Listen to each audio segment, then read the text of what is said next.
Hello Internet. During the coronavirus pandemic, the British Prime Minister Boris Johnson became seriously infected with COVID-19 and was placed in intensive care as a precautionary measure. In the meantime, he appointed the then Foreign Secretary Dominic Raab as the acting leader of the cabinet and therefore the country. This raised serious questions as to what happens exactly if the Prime Minister dies or is otherwise removed from office suddenly and unexpectedly with no named successor. Unlike the United States with its rigid command structure, ensuring a seamless transition of power and control of nuclear weapons, this does not exist in the UK, at least not in elected offices. The last time a Prime Minister died in office was in 1865. Before then, the monarch would usually select the minister they thought was most capable to take over. But now we live in the 21st century, with rules, democracy and constitutional monarchy. This wouldn't fly in the modern day. Yet with all the forces that have wanted to kill the Prime Minister throughout the decades, there is still no clear line of succession. Many people throughout history have held the title Deputy Prime Minister,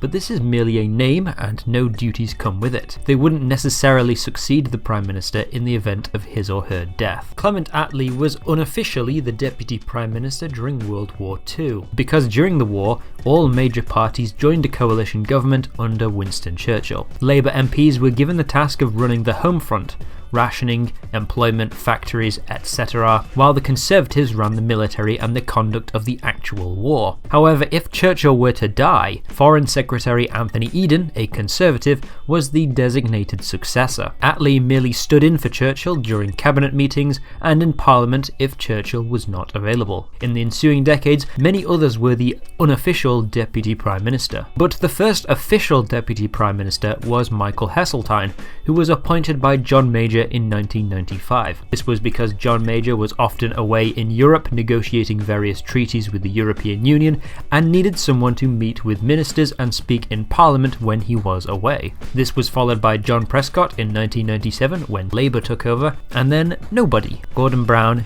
didn't appoint one. All this changed after the 2010 election when no party won a majority of seats and the Conservatives and Liberal Democrats teamed up to form a government. As the leader of the second largest party in that government, Nick Clegg was appointed deputy by David Cameron to say thank you for being such a spineless fuck. And lastly, in 2021, Dominic Raab was appointed deputy prime minister because he just was. Boris felt like it.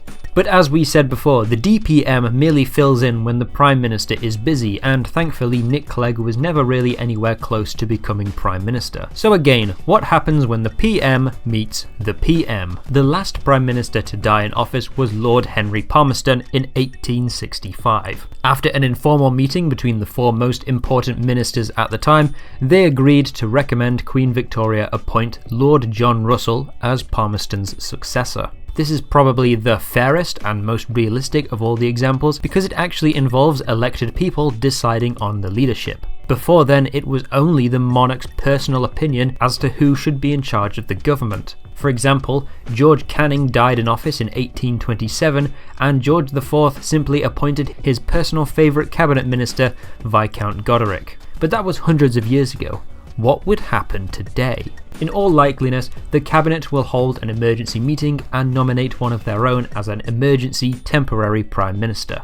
And that's most likely going to be the Secretary of State, as the highest ranking member of the cabinet below the prime minister. But in 2006, the cabinet office were alleged to have said that the decision ultimately rests with the monarch, and if they thought the Secretary of State was less than ideal, they could pick somebody else. But death isn't the only way a prime minister can become jobbant. They could resign with immediate effect or be removed by a vote of no confidence. Under current rules, if this occurs, Parliament will have 2 weeks to find and confirm a successor, or Parliament will be dissolved and a new election called. However, there is one thing left unmentioned. Who is in charge when there is no Prime Minister? After an election, the outgoing Prime Minister gives his resignation to the monarch roughly 20 minutes before the new Prime Minister arrives to be appointed.